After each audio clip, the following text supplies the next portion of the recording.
San Pietro, small island off the coast of Sardinia.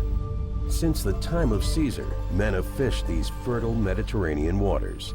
Their most prized catch, the mighty bluefin tuna, a species revered as food and as a worthy opponent. Tuna is a very strong fish. And the one that breaks the nets, that's the tuna I really love. They're some of the strongest beasts on Earth, equipped with oxygen-rich muscle tissue that allows them to stay warm and agile, even when hunting in frigid 40-degree waters. Tuna swim with astounding power and stamina, even reaching speeds of 60 miles an hour. So strong, they can easily travel across the Atlantic Ocean in weeks. Huge and shimmering, bluefin tuna fend off predators by schooling underwater, deftly corralling and killing prey. Tuna have a limitless capacity to grow larger and larger. Record tuna have stretched as long as 15 feet, weighing nearly 1,500 pounds. But no matter how big they get, their bulk never slows them down.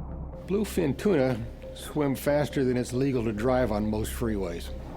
These are very large, very fast-growing fish, and when a fish is as large as that, very little in the ocean can threaten them.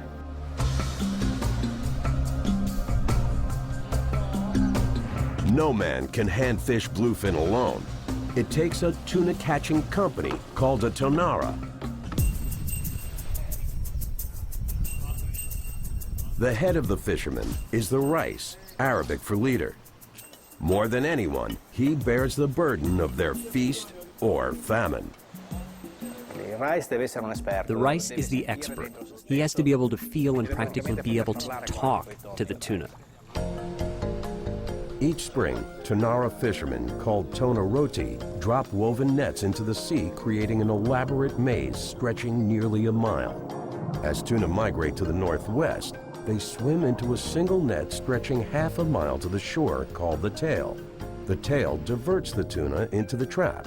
Once inside, the fish corral into a series of chambers, ultimately leading to the final net, nicknamed the Chamber of Death.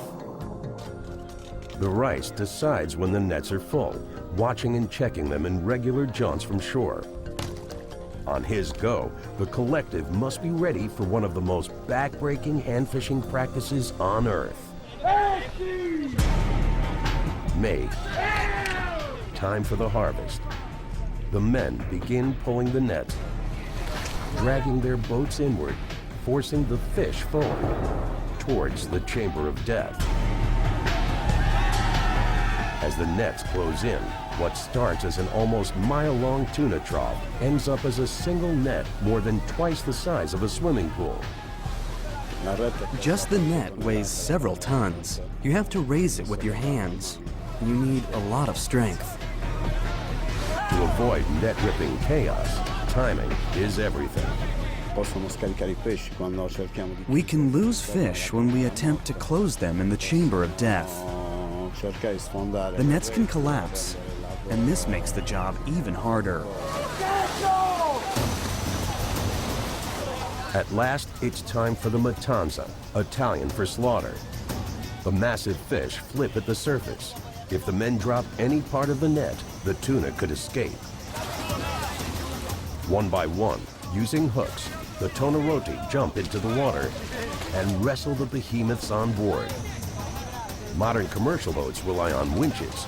Here, they use powerful arms, proud to keep an ancient tradition alive. The grueling work takes hours. The men are exhausted, yet no one quits. At last, after months of preparing, planning, and plotting the matanza, the 42-man Tonara team hoists up the final tuna, surveying the mammoth catch. Mission accomplished.